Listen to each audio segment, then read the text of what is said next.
तो आज की ये वीडियो काफी कमाल की होने वाली है क्योंकि आज इस वीडियो के अंदर हम मार्वल सिनेमैटिक यूनिवर्स में दिखाए गए 10 विलन्स की नहीं बल्कि 10 विलन आर्मीज की बात करेंगे और साथ ही जानेंगे कि ये विलन से भरी पूरी आर्मी कितनी डेंजरस और पावरफुल है। तो ये वीडियो काफी इंटरेस्टिंग होने वाली है, इसीलिए इसे पूरा एंड तक जरूर देखें। लेकिन अगर आप हमारे चैनल पर नए आ गए हैं तो सब्सक्राइब के लाल बटन के साथ साथ बगल के बेल आइकन को भी जरूर दबा लें ताकि हमारे चैनल की सारी लेटेस्ट वीडियोस को आप सबसे पहले देख सकें। इसके साथ ही एक चीज मैं यहीं पर बता दूं कि ये कोई रैंकिंग वीडियो नहीं है और इस पूरी लिस्ट को हमने रैंडमली अरेंज किया है, तो वीडियो देखिए और एंजॉय करिए। तो अब जब सारी बातें हो चुकी है तो आइए अब बिना किसी देरी के आज की इस कमाल की वीडियो को स्टार्ट करते हैं।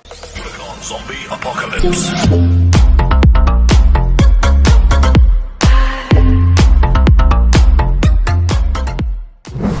Number 10 dark elves. तो डार्क एल्व्स मैलेकिथ की आर्मी है जो कि एमसीयू में सबसे पहले दिखाई दिए थे थॉर की second movie Thor the dark world के अंदर। ये डार्क एल्व्स प्राइमोर्डियल डार्कनेस से बने हैं जो कि यूनिवर्स के क्रिएट होने से भी पहले से एग्जिस्ट करते हैं। मैलेकिथ और उसकी डार्क एल्व्स की आर्मी ओडिन और एसगार्ड के लिए हमेशा से ही एक मेजर थ्रेट रहे हैं और थॉर द डार्क वर्ल्ड के अंदर ये सब ईथर को हासिल करने के लिए एसगार्ड पर हमला भी कर देते हैं, जिसके बाद डार्क एल्व्स आर्मी का एक मेंबर जिसका नाम कर्स होता है वो थॉर की मदर फ्रीका को भी जान से मार देता है। डार्क एल्व्स एक बहुत ही पावरफुल और एडवांस आर्मी है जो कि एसगार्ड जैसे गॉड्स के प्लेनेट पर भी अटैक करके उसे डिस्ट्रॉय करने का दम रखती है। इसके साथ ही इस आर्मी के पास कई तरह के पावरफुल वेपन्स भी हैं जिनका इस्तेमाल करके ये आर्मी एसगार्ड के डिफेंस सिस्टम को भी तोड़ चुके हैं। डार्क एल्व्स टेक्नोलॉजी में भी काफी आगे हैं क्योंकि इनके पास ट्रैवल करने के लिए स्पेसशिप्स भी होती है और वेपन्स के तौर पर लेजर गन्स और ग्रेनेड भी होती है।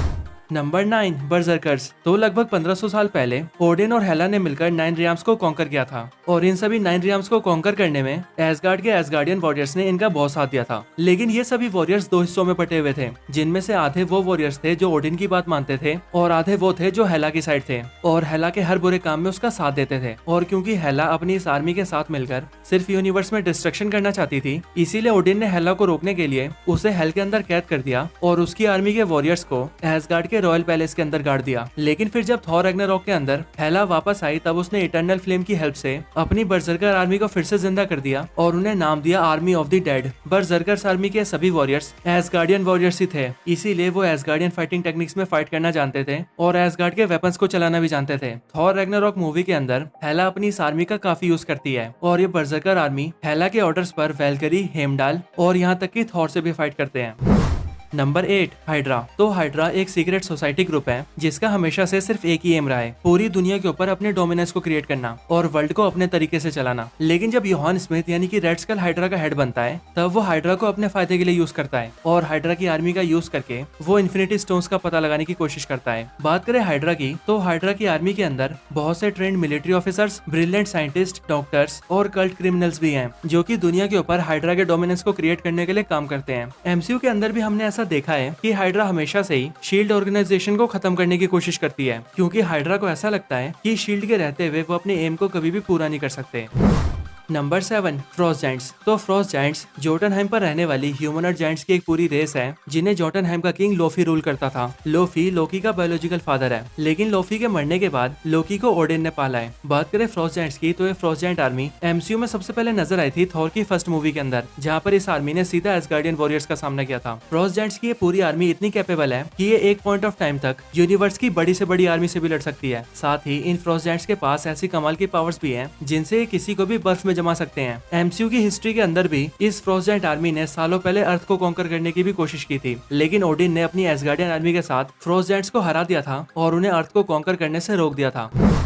Number 6 extremist fighters. तो एक्सट्रीमिस्ट फाइटर्स विलन्स की वो आर्मी है जिसे एल्ड्रिच किलियन ऑपरेट करता है। सुपर विलन्स की ये आर्मी एमसीयू में सबसे पहले नजर आई थी आयरन मैन 3 के अंदर, क्योंकि उसी मूवी के अंदर एल्ड्रिच किलियन माया हैंसन के साथ मिलकर जेनेटिक मैनिपुलेशन पर काम करता है और एक्सट्रीमिस्ट को क्रिएट करता है। ये एक्सट्रीमिस्ट जेनेटिक मैनिपुलेशन का एक एडवांस फॉर्म है जिससे ह्यूमन बॉडी को ऐसी एबिलिटी मिल जाती है कि वो अपने फिजिकल डैमेजेस को हील या रीजनरेट कर सकती है और अपने अंदर की डिफॉर्मिटीज और साइकोलॉजिकल डैमेज को भी ठीक कर सकती है। और आयरन मैन 3 के अंदर ये एल्ड्रिच किलियन इसी एक्सट्रीमिस्ट का यूज करके अपने लिए एक्सट्रीमिस्ट सोल्जर्स की एक पूरी आर्मी तैयार कर लेता है जिन्हें नाम दिया जाता है एक्सट्रीमिस्ट फाइटर्स, और फिर इन सबको वो अपने फायदे के लिए यूज करता है। लेकिन आयरन मैन 3 के एंड में टोनी स्टार्क, रोडी और अपने आयरन मैन आर्मर्स के साथ मिलकर सभी एक्सट्रीमिस्ट सोल्जर्स को खत्म कर देता है।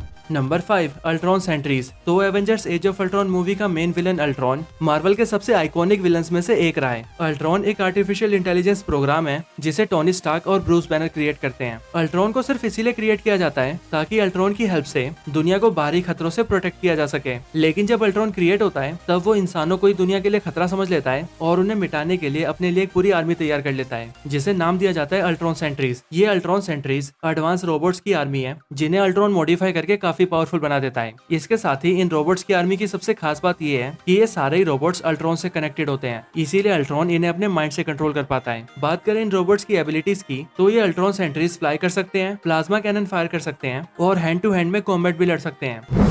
Number 4 fire demons. तो फायर डीमंस मस्फेलहाइम के रूलर सर्टर की आर्मी है। सर्टर वही पावरफुल विलन है जिसने पहले एसगार्ड को डिस्ट्रॉय किया था और फिर हेला को भी खत्म किया था। सर्टर की आर्मी के फायर डीमंस बहुत पावरफुल है और इनकी फिजियोलॉजी फ्रॉस्ट जायंट्स के कंपैरिजन में बिल्कुल अपोजिट है। इन फायर डीमंस को फायर और मैजिक से बनाया जाता है, इसीलिए अगर सर्टर और ज्यादा फायर डीमंस को क्रिएट करना चाहे तो वो ऐसा बड़ी आसानी से कर सकता है। इस आर्मी के अंदर बहुत बड़े बड़े फायर ड्रैगन्स भी एक्सिस्ट करते हैं जो कि अपने मुंह से आग फेंक सकते हैं और थॉर रैग्नारोक की स्टार्टिंग में ही आपने इस आर्मी के एक फायर ड्रैगन को थॉर से लड़ते हुए भी देखा होगा। Number 3 soul eaters. तो सोल ईटर्स को आप एमसीयू के अब तक के सबसे डेंजरस विलन्स आर्मी में से एक मान सकते हैं क्योंकि ये सोल ईटर्स लिटरली किसी की भी सोल को निकाल कर खा सकते हैं। इन सोल ईटर्स को हमने शैंग-ची मूवी के अंदर देखा था जहाँ पर हमें ये बताया गया था कि तालों में रहने वाले लोगों ने इन सभी सोल ईटर्स को एक गेट के पीछे सील कर रखा था, लेकिन शैंग-ची का फादर शू वैनफू उस गेट को ब्रेक कर देता है जिससे वो सभी सोल ईटर्स आजाद हो जाते हैं। इस पूरी सोल ईटर्स की आर्मी को एक सबसे बड़ा सोल ईटर रूल करता है और वही सोल ईटर शैंग-ची मूवी के अंदर शैंग-ची के फादर की सोल को भी खा जाता है, पर एट द एंड शैंग-ची 10 रिंग्स की पावर्स और अपने साथियों के साथ मिलकर इन सोल ईटर्स को हरा देता है। नंबर 2 चित्तौरी। तो चित्तौरी आर्मी थैनोस की बड़ी सी आर्मी का एक छोटा सा हिस्सा है। चित्तौरी आर्मी को हमने सबसे पहले देखा था द एवेंजर्स मूवी के अंदर जहाँ पर इसे लीड कर रहा था थोर का भाई लोकी। और वैसे तो चित्तौरी आर्मी थैनोस की आर्मी का हिस्सा है, लेकिन हमने यहाँ इसे अलग से इसीलिए मेंशन किया है क्योंकि एमसीयू के अंदर ये आर्मी अपनी खुद की इंपॉर्टेंस रखती है। बात करें चित्तौरी आर्मी की तो चित्तौरी आर्मी के अंदर काफी पावरफुल एलियन स्पीशीज है जो की फाइट्स लड़ सकते हैं, वेपन्स चला सकते हैं और लड़ने के लिए ये लोग खुद की स्ट्रेटेजी भी बना सकते हैं। चित्तौरी पावरफुल होने के साथ साथ बहुत ज्यादा इंटेलिजेंट भी है क्योंकि ये दूसरी टेक्नोलॉजी को समझकर उसे खुद के लिए भी यूज कर सकते हैं। चित्तौरी आर्मी अटैक करने के लिए गन्स और फ्लाई करने के लिए शिप्स को यूज करती है। और वैसे तो चित्तौरी आर्मी काफी पावरफुल है, लेकिन चित्तौरी का एक पावर सोर्स भी है जिसका नाम है सेंचुरी शिप। और चित्तौरी का यही पावर सोर्स इनकी सबसे बड़ी कमजोरी है क्योंकि चित्तौरी आर्मी के सारे मेंबर्स इस पावर सोर्स से जुड़े हुए हैं, इसीलिए अगर ये शिप डिस्ट्रॉय हो जाए तो ये चित्तौरी आर्मी उसी वक्त अनकॉन्शियस हो जाती है।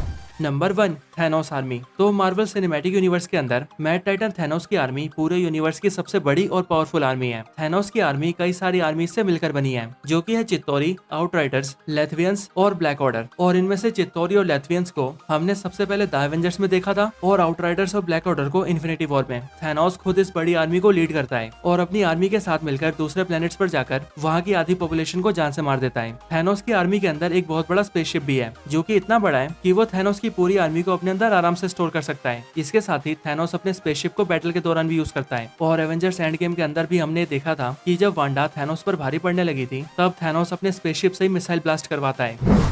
तो यही मार्वल सिनेमैटिक यूनिवर्स में दिखने वाली 10 सबसे स्ट्रॉन्ग विलन आर्मीज हैं। आपको ये वीडियो कैसी लगी मुझे कमेंट करके जरूर बताएं और अगर आपका कोई रिकमेंडेशन हो तो वो भी जरूर बताएं। इसके अलावा हमने वर्ल्ड वॉर हल्क कॉमिक को एक्सप्लेन कर रखा है। अगर आपने अभी तक उस वीडियो को नहीं देखा है तो आप हमारे चैनल में जाकर या फिर डिस्क्रिप्शन में दिए लिंक को दबाकर उस वीडियो को भी चेकआउट कर सकते हैं। डिस्क्रिप्शन के अंदर आपको और भी कई वीडियोस के लिंक मिल जाएंगे जो कि है incredible Hulk the end, Hulk versus She Hulk, Hulk versus Skaar और top 10 characters who can defeat Hulk. तो अगर आपको ये टॉपिक्स अच्छे लगे हो तो वीडियोस को चेकआउट जरूर करना। तो बस आज की इस वीडियो के अंदर नहीं, इस वीडियो को यहीं पर एंड करते हैं। ये वीडियो अच्छी लगी हो तो इसे लाइक जरूर करें, चैनल को सब्सक्राइब नहीं किया तो अभी कभी सब्सक्राइब करें। मैं आपसे मिलता हूँ ऐसी किसी और बेहतरीन वीडियो में, तब तक के लिए गुड बाय।